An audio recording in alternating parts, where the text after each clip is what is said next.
in 2022, 52% of college students reported experiencing moderate psychological distress, and 25% reported experiencing serious psychological distress. 35% of students are diagnosed with anxiety and 27% with depression. So those are students who seek help and getting a diagnosis. That's not counting all the students who have not sought any type of resources. Almost 9 in 10 students, 89%, who face academic challenges say it affects their mental health. Makes sense, because stress affects your mental health. Suicide is the second leading cause of death among college students. Does anyone know what the first cause of death is? Probably guns. Close. Car accidents? Yeah, unintentional car accidents. Guns actually is homicide. That's the third leading cause. So you're close. Those are the top 3. But yes, car accidents and unintentional accidents. So right now, many universities have a department called Counseling Center or Counseling Services. We're called Counseling Services. And years ago, when you went to a counseling center, you expected that you're probably going to get counseling. But because there's been such an explosion of students seeking mental health services, and I'd like to say that this is not unique to a college student population. The entire world is experiencing an increase in mental health issues. And the World Health Organization previously rated back pain as the #1 debilitating disability in the world, and depression has since replaced that. So this is not just a college university issue, it's a worldwide issue. And there's lots of reasons that people theorize why that may be. And so some of them are not so good, the things that are going on in the world. But maybe one reason why it's increased is because people are now seeking help. It could have been for years people were suffering in silence. And now people are finding the courage and the comfort, feeling that it's more acceptable to seek help. So that could be another reason, and I believe it's a combination of both, of why those numbers are skyrocketing. So as I said before, you would go to a counseling center and expect to talk to a counselor, but at this point, the thinking is you can't hire your way out of how many students we would need, how many counselors we would need to help every student that came to our counseling center. So many universities have switched to what is called a stepped care model, where how can we offer resources and help to students that may not be individual counseling, but other options. So if you look, the first one is quick access to mental health, that's screening, referral to campus support. Are there self-help and educational resources that universities can provide? Prevention and wellness programs, workshops that about resiliency and coping skills, brief short sessions instead of like more long-term counseling, peer support groups, therapy groups, then individual therapy, and then if someone's needs are so long-term or specialized, then we help them get connected to community provider. So when you look at this model, individual therapy is pretty much at the top. And that's because of the resources, the number of counselors we have. Our center has 6 counselors for 19,000 to 20,000 students. So we want to be able to help our students as much as we can, but that may not be individual counseling. So many centers are changing their names to Wellness Center or Wellbeing Center, Center for Wellness. Because unfortunately, when you think counseling services or the counseling center, there's an inherent expectation that you're going to get counseling. So, a lot of what's going on across the country is changing expectations of what does it mean to seek care for your mental health. It doesn't always necessarily mean that you need to have individual therapy. And that's part of what this education of why I'm talking to you about this today. So let's take a look at some different schools and what they've done. So this is another example of a stepped care model where low intensity up to high intensity. So as I said earlier, there's different things that you can plug in at each of these steps. So let's talk about what do we offer that kind of fits that stepped care model. And I think this also is the sense of urgency we sometimes feel when we are really feeling stressed out. And what we're trying as a counseling center to educate the campus community is to not wait until it's like, I need this right now or else I'm gonna have a breakdown. To kind of be able to learn to self-monitor before you get to that point, and then be able to kind of regulate before it feels like, you know, you're losing your mind a little bit. Okay, so our center is located in the KUC on the third floor. We're open Monday through Friday, 8 to 4:30. And we do not have after hours. If you live in the dorms, the RAs are available, who typically will contact the police for a wellness check. Or, you know, there's options for the crisis lines. You can also go to the nearest emergency room and they will assess you. So let's talk about what we do offer. As people expect, we do offer individual counseling. We have changed our model so that a student can walk in the same day and have an appointment with one of our licensed counselors. And that's called a screening appointment. We want to make sure that we can get you in and assess, you know, what's the severity of your needs. We don't want you to have to wait if you're really, really struggling. So you can have a same day or next day appointment and meet with one of our counselors, and then we'll help determine is your presenting issue likely to be able to be resolved in about 6 sessions, because our center is able to offer about 6 sessions for a student. And if not, then what we offer is referral services to help you get connected. And we are aware that it's expensive to go to counseling, sometimes transportation. There's lots of different barriers to access care. And we sometimes have students that come from a family situation that their parents don't believe in mental health counseling, or who are very religious and believes that, you know, you should go to a chaplain or your church counselor, and they don't want to be referred out and have to use their health insurance because then their parents will get an explanation of benefits. And so we sometimes are helping students who actually have good insurance find places that they can afford so that they won't have to deal with their parents, not supporting them. So there's a lot of stuff that we really try hard to work with students on. We offer psychiatric services, and we do have 2 psychiatrists that equal 1 full-time. So they each work like 2 days a week or 2.5 in 1. And they will help with students who are getting on medicine for the first time. Health services will, if someone's already taking medication, they will do medication management and are willing to continue to subscribe if wherever you come from is far away and hard to get the prescription filled. And we also offer crisis services. So if you are feeling that you cannot keep yourself safe, you can come to our counseling center 8 to 4:30, and we will see you immediately and make sure that you can keep yourself safe. Okay? So one of the things that we've implemented in the past few years is a program called Let's Talk. And Let's Talk is something that was actually introduced by Cornell University about 7 years ago, maybe 7 to 10 years ago, that it, again, is an attempt to help students have an opportunity to experience counseling, but for students who may feel intimidated or not sure if they want to walk through the doors of a counseling center. So Let's Talk is a way that you can talk to a counselor for 30 minutes. That's a one-and-done counseling session. And we offer that in the Student Union every day, Monday through Friday, from 2 to 4 p.m. And we have one of those like little plastic clock things that you might see in kindergarten where it says next available appointment. So if someone showed up at 2:15, we would say next available appointment is 2:45 and close the door, and a student might walk up in 2:30 and say, oh, in 15 minutes, there'll be an opening. It's been very well received. We have at least 2, sometimes 3 students a day show up.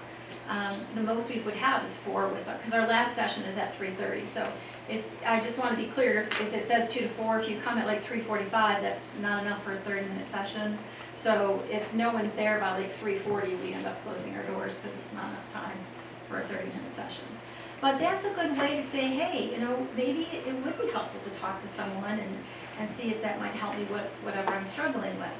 Many students then decide, maybe I'll try counseling and come to the counseling center. Because remember, if you come to the counseling center, that first appointment's a screen appointment. We're gathering information and finding out how we can best help you. So if you're really curious about what it would be like to have a counseling session, you could go to Let's Talk. And there's no session limits. We have a different counselor every day of the week that covers Let's Talk. And it's a resource for you if you ever feel like utilizing it. The other thing we offer is group workshops, and we have one that's called Life Workshops, and those are also like one and done. Each workshop is about a specific topic. One might be on relationships, one might be on anxiety, one might be on depression, and you can pick and choose which ones you want to go to. We also have started a relaxation station workshops, and that's actually doing art. And there's, I think, 2 more this semester where it's kind of like you have stations. One we had last semester was building Legos, one was watercolors. And so a lot of, I'm going to talk about later, is how can you help support your mental health? And sometimes it is doing something that's creative and can help you kind of get your mind off the stress that is going on in your daily life. We also have a new workshop, well actually it's a group this semester, called Kindfulness Meditation. And if any of you have ever heard of mindfulness, it's staying in this present moment, because this is the only moment we can control.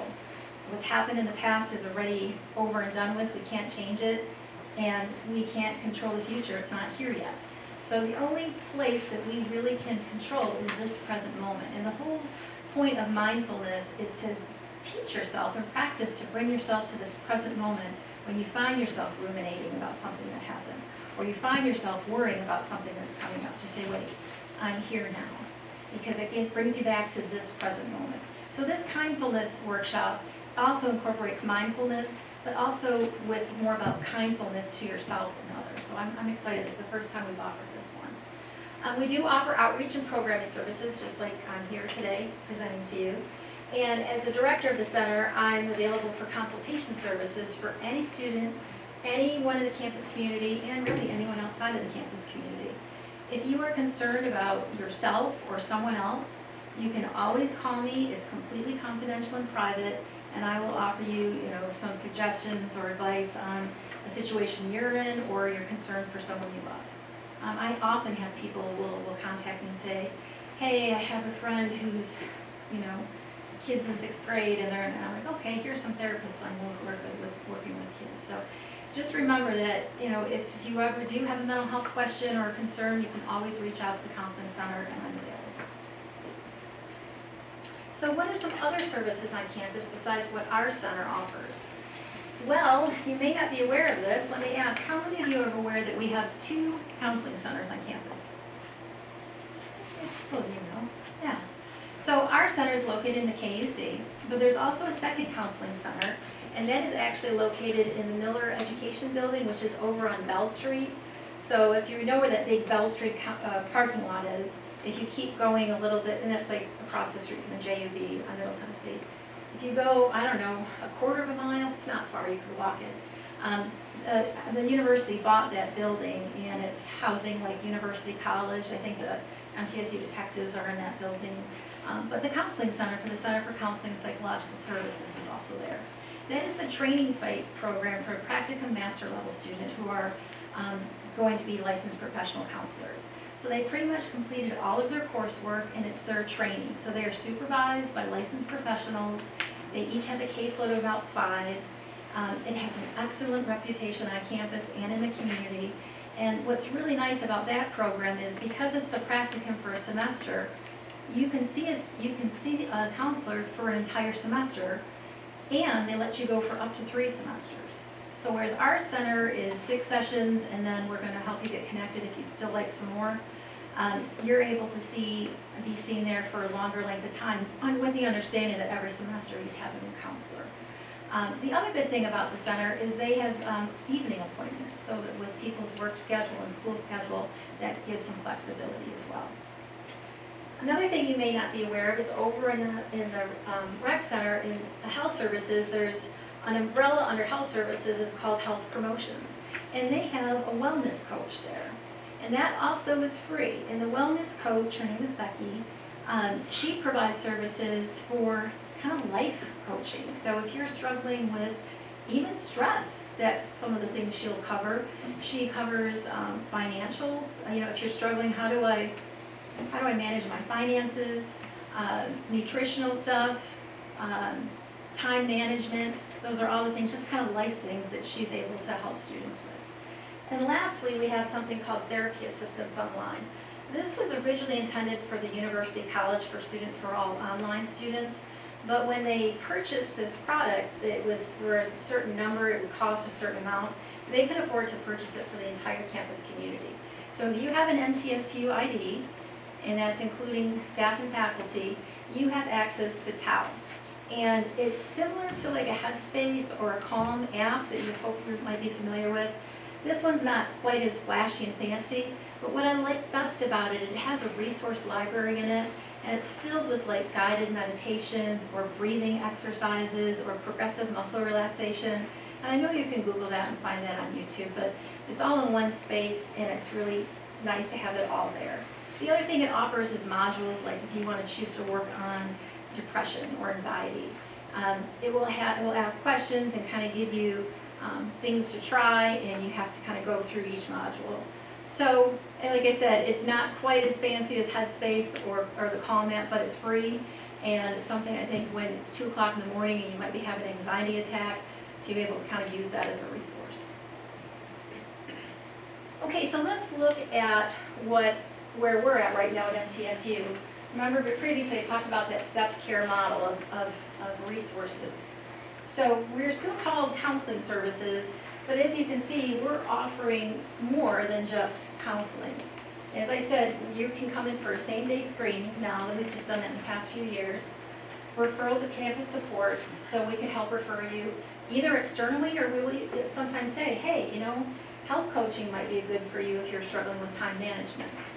TRIO, if anyone's aware of TRIO, it is a government grant program for first-generation students. So someone who has never had anyone in their family go to college, that's a lot to navigate. A FAFSA, loans, and how you register, it can be really overwhelming.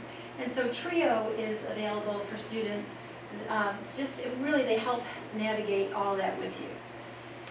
And career development is an option. If you come in saying, I don't know if I'm choosing the right career, what if I'm wasting my time? Is it too late for me to change my major? Career development is an excellent place to kind of help you sort that out. Then, as I said just a minute ago, self-help education. We have TAO available to all students. In-person psychoeducation, that's our life workshops, or like an example was our kindfulness. Therapeutic consultation, since it's informal counseling of one and done, it's just one session, you can come back, but it's not building. Is Let's Talk, and then we have individual therapy, which is available both at our center and the Center for Counseling and Psychological Services, and off-campus referral is what we offer. And what's not on here, but I mentioned earlier, is we offer crisis services. Anyone have any questions about that?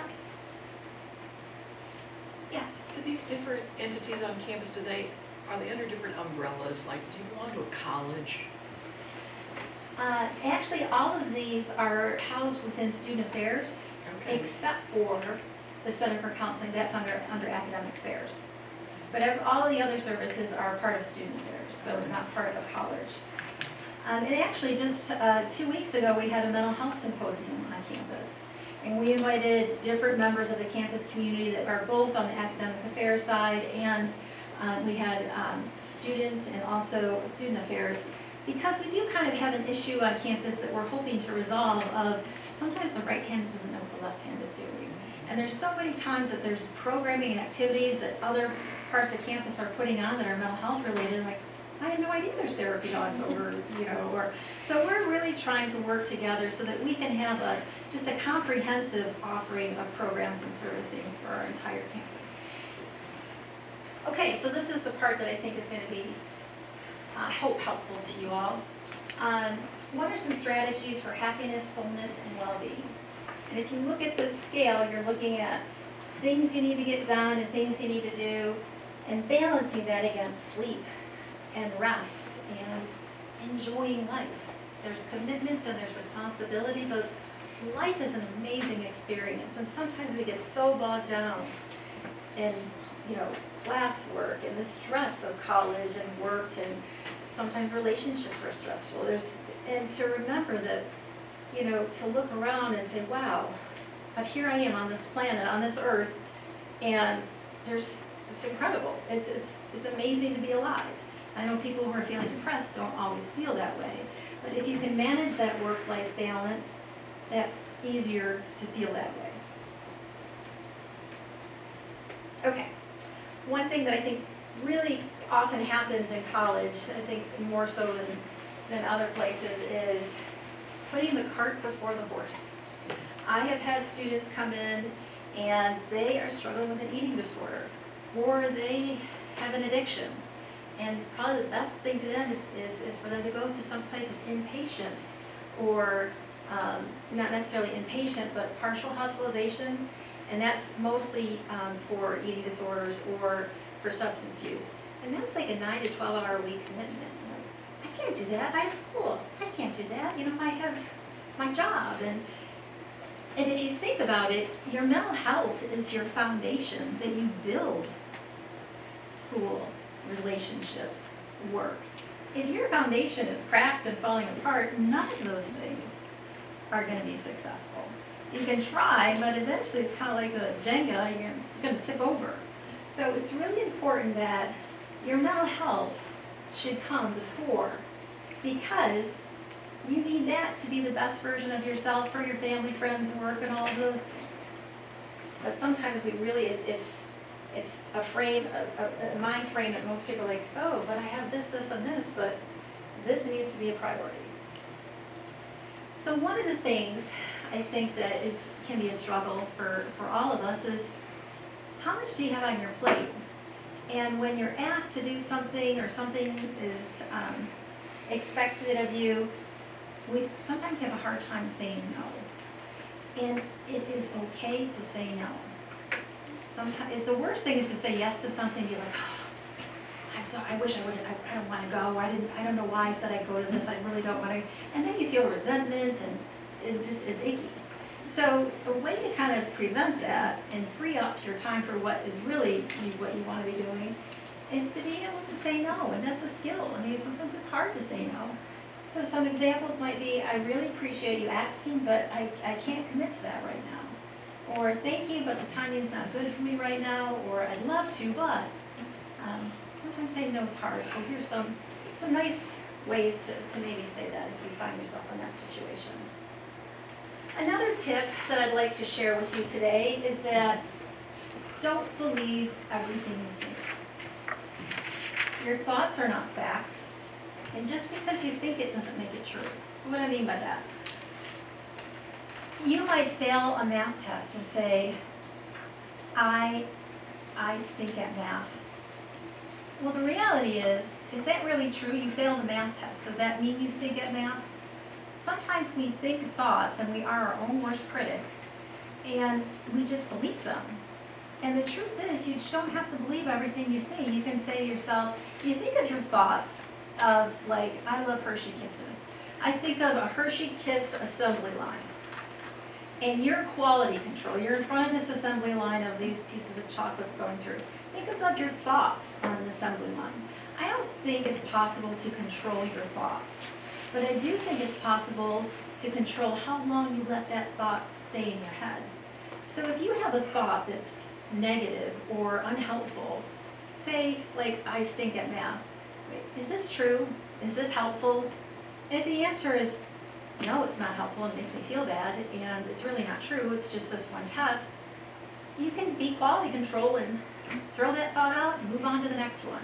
But so often we don't even think about that our thoughts are not who we are. The fact that we can think about our thoughts means that we are not our thoughts. So it's important to remind yourself, when you find yourself being hard and negative on yourself, to stop and say, wait, is this true? Do I really need to believe this? And even if it could be true, to say, is this helpful? Is this productive? And if the answer is no, then you can either just say, oh, next thought, or what's the opposite of this thought? Or what's something that's equally true?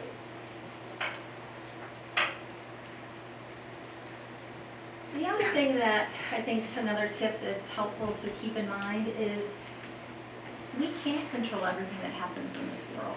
And that is really, uncertainty is what causes anxiety. We like predictability, we like to know what's gonna happen, we want things to go a certain way, and we can't control all of that, so sometimes we worry about it. But if you can think that life doesn't happen to you, it happens for you, what can I learn from this life experience? Not why did this happen to me, but what can I learn and grow from it? So you can't control what happens, but you can always choose how you respond. And that's where your power is. You don't have the power to control what's going on in the world.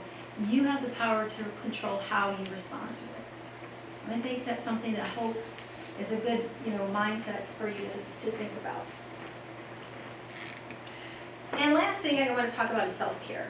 Self-care has kind of been a big buzzword the past year or two, and it's starting to kind of be like, it's just one more thing for me to do. So I want you to think about, as I talked about the cart before the horse, you need to fill your watering can so that you have the energy and the resourcefulness to do the things that you want to accomplish in life. And that is also caring for others, but it also could be your job or going to school. If you're pulling all-nighters, you're not going to be doing so great in school. After a while, it's going to catch up with you. So self-care is about taking care of yourself so that you are able to achieve the goals and have relationships and do the things in life that you really want to accomplish. So I want to talk a little bit about myths about self-care. Self-care is not indulgent, and it's about making mindful changes in patterns of thoughts and behaviors that do not contribute to your well-being. It's not selfish. When you make time for yourself and get sufficient rest and exercise, you feel more energetic and be able to do more for yourself and also those around you. Self-care is not a one-time experience.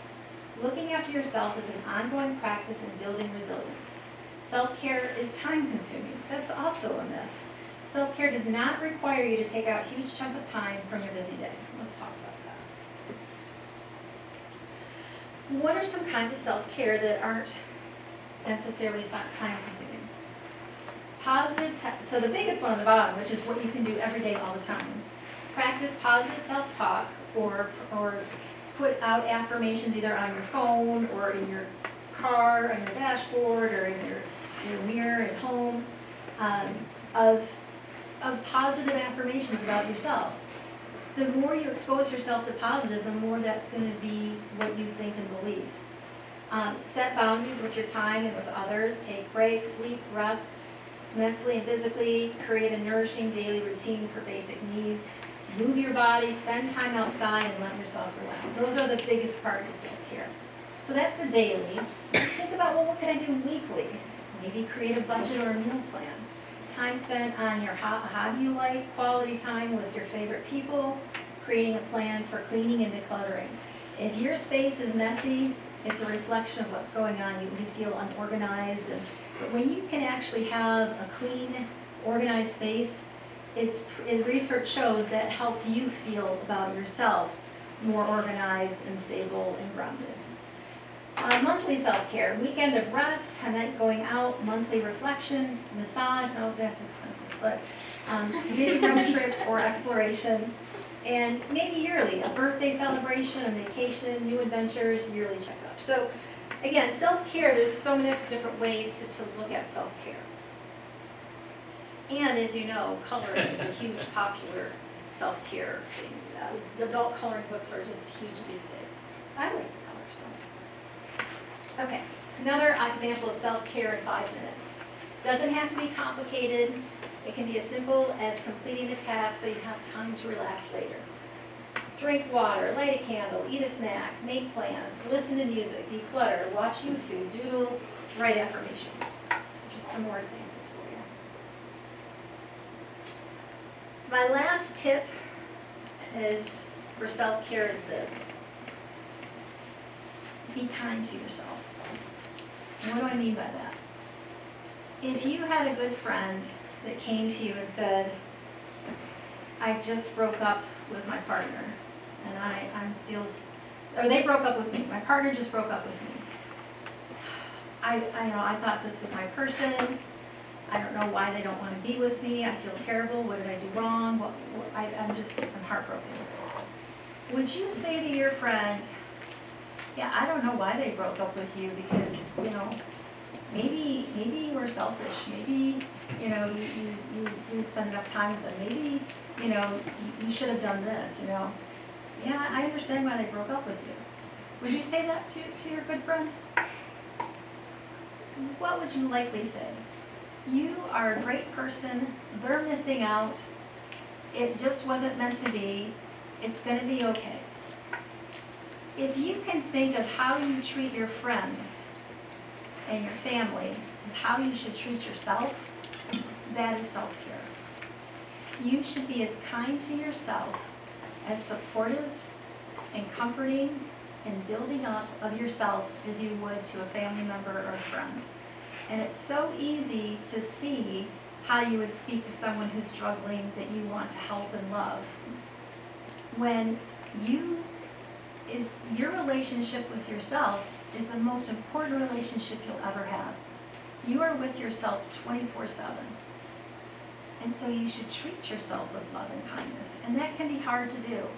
It takes a lot of effort, like I said, to turn off that big critic that we sometimes have in our brain and to say, I'm going to treat myself with kindness and compassion. Because we all can be very hard on ourselves. And to me, that is the biggest form of self-care, is to be kind to yourself. And it takes practice. So, I thought I had one more cartoon for you. This person is offering to make breakfast in bed.